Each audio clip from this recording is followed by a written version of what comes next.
Hey folks, hope you're well. We've got ourselves a new project. Let me show you what we're going to get up to today. Bit of demolition, bit of carpentry. We're going to get going on this roof project and hopefully it'll be up before the wind gets any worse and the rain starts. So stick around, let's make a start.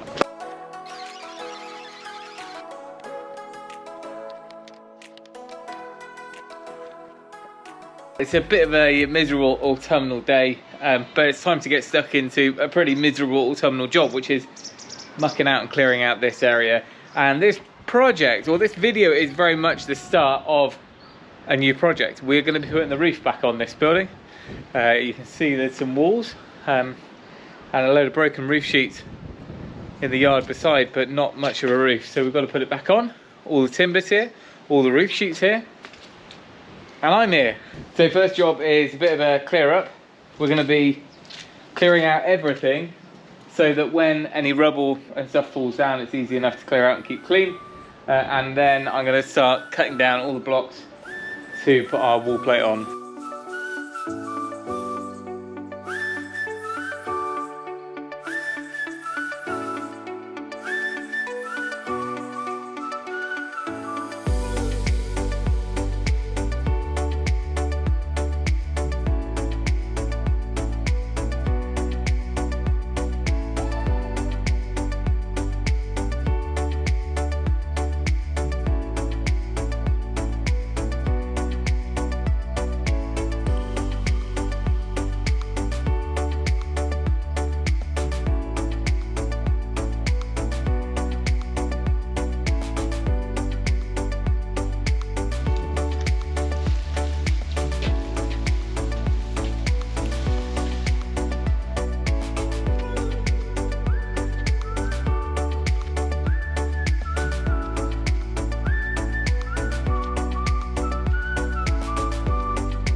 Right, we're onto this side now. I've just cleared off a load of ivy above this old door which has been blocked up. So the old gable end was up here, and I assume it was in timber. There was a timber wall plate and the framework is on top of that, which is actually exactly how we're going to do it. But what I need to do to even up with a wall plate the other side to get to the height of the roof we want, I need to take that top course up there can come off. That's a little bit higher, which would have been part of the gable, and then we need to drop down 2 blocks here to even it out all the way around. I'll show you the front in a minute.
Alright, you missed out on all the fun there. I'm not sure where the time lapse stopped.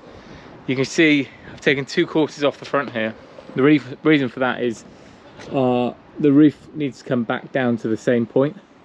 So the wall plate at the top of the brickwork looks like it used to sit on there, but I think actually it might have been a little step up to the old roof from looking at the photos. Anyway, I've tried to keep it simple, so we're just staying on the existing roof line. Because I don't want to drop 2 quarters all the way around, I've stepped it down in 2 places. The cladding will cover the actual step in the blockwork, so the cladding can come down beyond the wall. However, that just means that the roof line won't kind of hit into this side gable wall, if that makes sense. So on top of here, it'll just have a staggered plate before the studs. I was just about to say, I can't imagine these are going to take much to knock off. Looks like I'm right.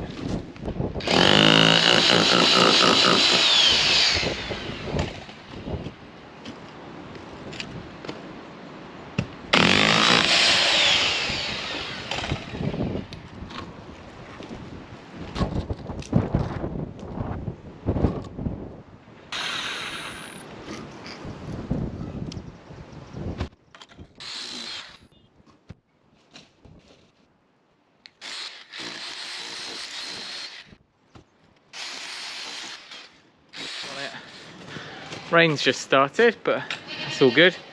I brought around some timber.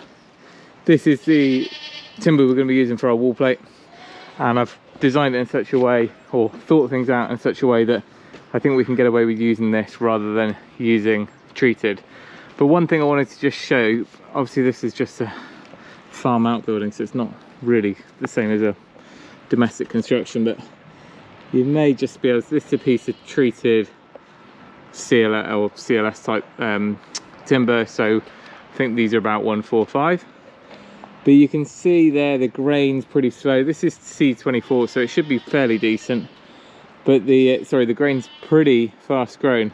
It's pretty wide there, spacings, whereas this is non-treated reclaimed joist that I'm going to be using, and you can see just how slow growing this stuff is. Planed some of it down, and it's actually really dense wood, so I'm happy to use this. And even this barn here, a lot of this kind of carcassing and stuff isn't treated, I don't think, or it might be, but even so, it's been up 55 years now, and the air flow around it is what's keeping it going. But as it's raining, we've got a barn just there, let's set up in there.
Right, that's both half laps done on two pieces. These actually are the wall plates that are not really needed, because all that's going to happen is just hang gutters off these, but it's a good way of setting out the whole rest of the roof. So you can see that one is already sat on there. I'm going to be using a batten. They're going to be hanging over 25mm, and this one should now fit up here. I haven't chipped off all the, well, I've chipped it off, but I haven't dusted it down.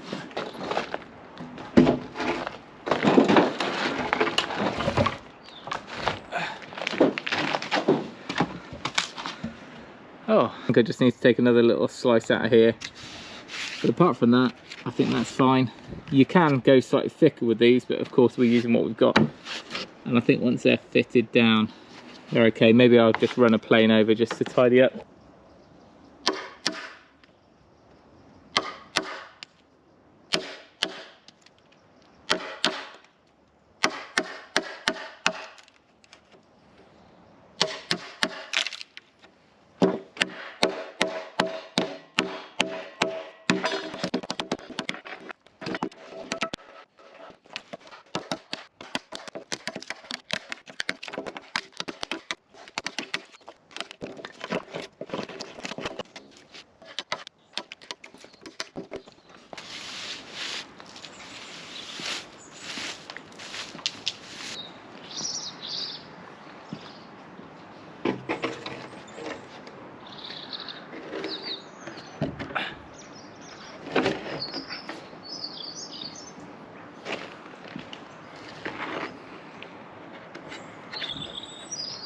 Well, that's the first right angle, and it's absolutely fine on the outside. I think there's probably just a little bit a high spot on the underside here, so I'll bring around the chisel and we'll just kind of plane off that. Apart from that, this side's good. Either way, that's fine. We can do that in a minute, and of course the mortar will make up for it. So that's our overhang, so just a piece of 25mm batten, and we'll use that everywhere around when we're setting it. So I need to go and get another piece out of the barn. That is flush, so I'll brush this off. We should have a join just above where this old lintel is. That's been blocked up in years gone by. We don't need it, so we'll leave it, and we'll either render over it or drop the cladding lower or something. So we'll have two sections along, and then we're going to have kind of just two short wall plates that are just bedded down. And the end one can have a half lap as well. Right, excuse the mess. So this is all the timber that we've got to work with, and I can't remember what I paid. It was disgustingly cheap, maybe £2, £2 a board, maybe even less than that. They are an old sports hall roof out of a school.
Well, I can't promise excitement in all these videos, but we've made a really good start, and it means that I'm pretty much at a point ready to bed all these down.